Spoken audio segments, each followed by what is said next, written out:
आप सभी को जय श्री श्याम। कैसे हैं आप सब? उम्मीद करते हैं सब अच्छे होंगे। प्रेमियों, आज की वीडियो में हम बात करेंगे कि अगर देवी देवताओं की सवारी आती है तो आपकी मुक्ति कभी नहीं होगी।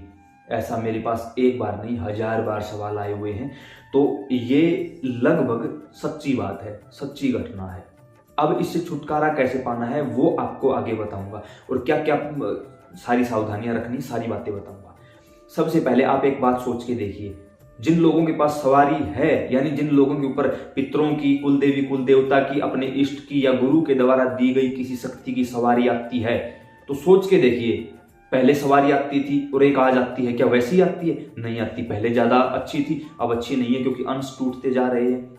या फिर जिनके ऊपर सवारी नहीं आती, उन लोगों ने भी देखा होगा कि किसी गांव में आपकी रिश्तेदारी परिवार में कोई एक था जिसके ऊपर सवारी आती थी। एक बार तो सब कुछ ठीक ठाक था, लेकिन आज सब कुछ खत्म होने की कगार पे है। मेरे पास हजारों ऐसे फोन हैं जिन्होंने बताया हम दरबार लगाते हैं, लेकिन शाम को खाने का प्रबंध नहीं है। क्या करें, कैसे करें? भाई सिंपल सी बात है, आपको ज्ञान नहीं था। पिछले किसी अच्छे कर्म के कारण आपके ऊपर सवारी आई, आपकी भक्ति से प्रसन्न होकर सवारी आई, किसी गुरु ने आपको सवारी दे दी, उसके बाद आपने उसके बारे में ज्ञान नहीं लिया। इसलिए बार बार बोला जाता है कि किसी गुरु की शरण में चले जाओ, किसी गुरु की शरण में चले जाओ। क्यों? क्योंकि गुरु ही मार्ग दिखा सकता है। सवारी किस प्रकार से होती है? जिस प्रकार मान के चलो, गंगा नदी है, आप लोगों ने देखी होगी, गए भी होगे, हरिद्वार जाते हैं, हरिद्वार में माता गंगा बहती रहती है, कितना अच्छा लगता है उसमें स्नान करके हमें।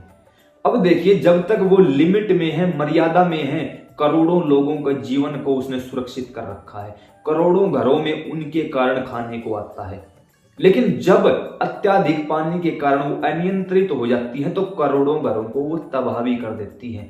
यही काम सवारी का होता है। जब सवारी एक नियंत्रण में आती है तो वो दुनिया के घरों को आबाद कर देगी, और अनियंत्रित होकर आती है तो वो साधक के घर को बर्बाद कर देगी। अनियंत्रित कैसे होती है? जब आप गुरु नहीं बनाते, या आप उस सवारी से वचन नहीं लेते, या तीसरी बात, आपने कोई गंदी सवारी चूज की है। गंदी का मतलब क्या होता है? किसी भूत प्रेत को, किसी डाकनी शाकनी को, किसी कच्चे कलवे मसान को, या किसी पिशाचनी को। क्योंकि आजकल लोगों को है ना, यूट्यूब पर देख लिया, कर्ण पिशाचनी साधना मात्र 3 दिन में कान में आके भूत वर्तमान भविष्य सब बताएगी। देख लिया यूट्यूब पर, बैठ गए, कोई गुरु नहीं है, कोई साधना का पता नहीं, कोई मुझ जैसा गुरु बना बैठा है सामने यूट्यूब पर, पीछे अच्छा सा बैकग्राउंड है और बता रहा है ये कर लो, वो हो जाएगा, ये कर। अरे उसके खुद के पास कुछ नहीं है भाई, वो झूठ बोल रहा है। और अगर है भी तो क्या ये तुच्छ साधनाएं कुछ देने में सफल है, सक्षम है? नहीं भाई, कोई बड़ा खेल नहीं है ये। और मैं तो कहता हूं, जिस दिन आप तन मन धन से गुरु के समर्पित हो जाओगे, उस दिन हर प्रकार की सिद्धि साधना आपको छोटी सी लगने लगेगी। तुच्छ साधनाएं कुछ नहीं है, और साधना करनी भी है तो इनकी करो। इनका मतलब ये नहीं बाबा श्याम की फोटो बाबा श्याम की करो ना, मतलब भगवान की करो, अपने कुल देवी कुल देवता, अपने पितरों की करो भाई। करनी है तो उनकी करो, ताकि उनके कारण उनको भी मोक्ष प्राप्त हो और आपको भी मोक्ष प्राप्त हो। उनको किनको? आपके पितरों को। यहां हम पितरों से साधना लेके, सवारी लेके पूछा देने नहीं आए हैं। तो ऐसा क्यों होता है, किस कारण से होता है?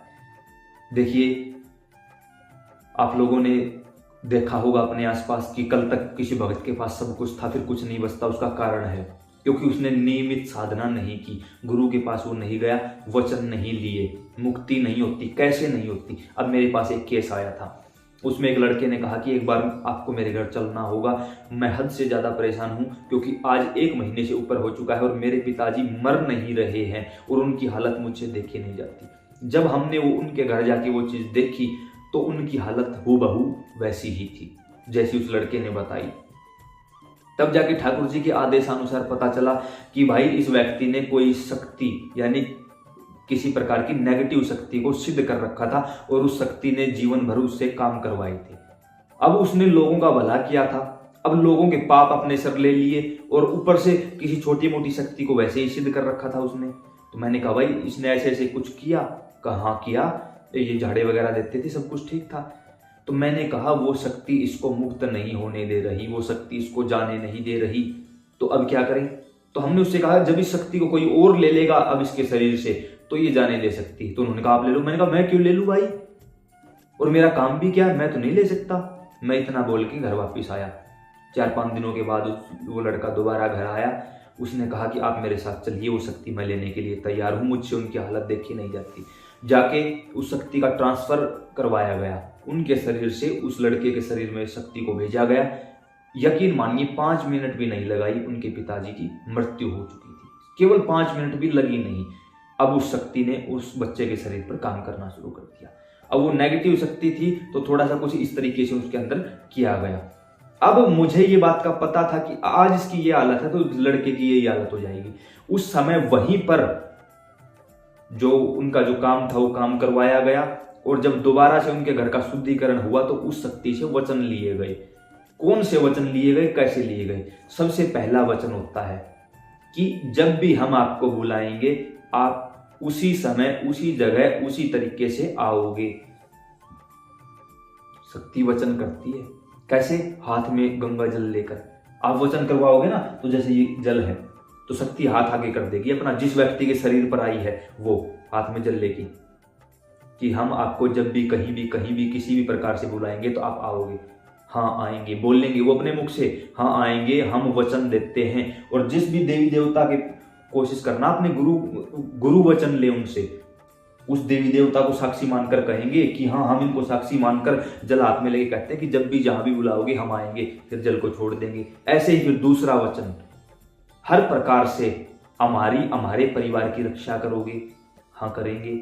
तीसरा वचन, किसी भी प्रकार का बंधन ना तो आपको परेशान करेगा और ना हमें परेशान करेगा, ठीक है। ऐसे करके आप 3, 5, 7, 9, 11 वचनों तक ले सकते हो आप सवारी से।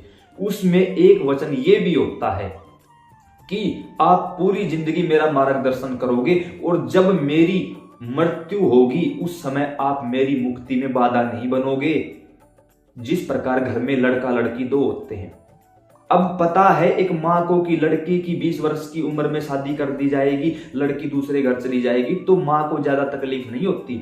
लेकिन सोच के देखो इसका उल्टा हो जाए, 20 या 21 वर्ष के बाद लड़के की शादी करके लड़का किसी के यहाँ घर जमाई के रूप में रहने लग जाए तो फिर माँ को तकलीफ होगी, क्योंकि माँ लड़की के लिए तैयार थी। लड़की के पैदा होते ही माँ तैयार थी कि 20-21 वर्ष में इसकी शादी कर दी जाएगी, लेकिन लड़के के लिए तैयार नहीं थी भाई। उसी प्रकार वो सवारी आई तो वो सवारी इस बात के लिए तैयार नहीं थी। उस सवारी को तो लगा कि अब जीवन भर ये मेरा है, मैं इसको दूर नहीं जाने दूं किसी भी प्रकार से।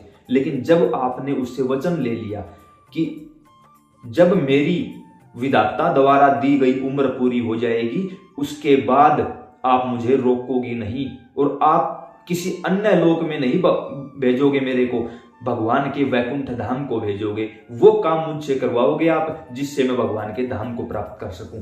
अगर वो अच्छी सवारी है, वो पॉजिटिविटी है, तो आपको वो वचन देगी और आगे फिर वो आपको ऐसे ही कार्यों में लगा देगी जिससे आपको भगवत प्राप्ति हो सके।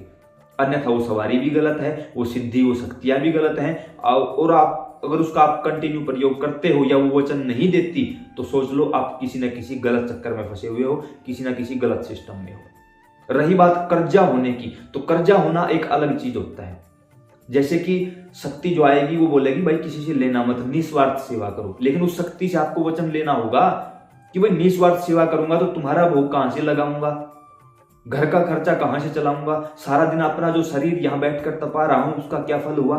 तो शक्ति फिर आपको एक भोग बताएगी। भोग का मतलब, एक भेंट का मतलब एक निश्चित राशि कर दी जाएगी, भाई आप एक व्यक्ति से इतना पैसा लो और आप उसका काम कर दिया करो, जो भी वो सवारी बताएगी उसके अनुसार। अब मान के चलो मैं बैठा हूं, सारा दिन मेरे सामने संगत बैठी रहेगी तो मैं किस किस को बताऊंगा, और सभी को अगर बताऊंगा तो काम कौन करेगा, काम नहीं करूंगा तो खाने को कहां से आएगा, कर्जा मुझे ही होगा और किसी को क्यों होगा। लेकिन नहीं, शक्ति उसका एक नियमित भोग दे देगी। भाई जो सामने व्यक्ति बैठा है, तू एक काम कर, एक ही बार में उसका काम कर दे, 2 बार में कर दे, 5 बार में कर दे, लेकिन उससे एक भोग ले। कौन सा भोग? 1100 का, 2100 का, 5100 का, उससे भेंट ले ताकि तेरा घर चले। अब मान के चलो मेरे सामने कोई व्यक्ति बैठा है, उसके शरीर पर संकट है, मैंने उससे 5100 रुपए ले लिए, फॉर एग्जाम्पल उदाहरण दे रहा हूं, मैं ऐसा कोई काम नहीं करता। 5100 रुपए ले लिए, अब मैं उसको एक बार बुलाऊं अपने दरबार में या 20 बार बुलाऊं, दोबारा मैं उससे कुछ नहीं ले सकता। हाँ वो अपनी मर्जी से 10, 50, 100 कुछ भी रखेगा दरबार में, वो उसकी मर्जी है, उसकी मनाही नहीं होती। लेकिन 5100 लिए, उसका मैं करूंगा क्या?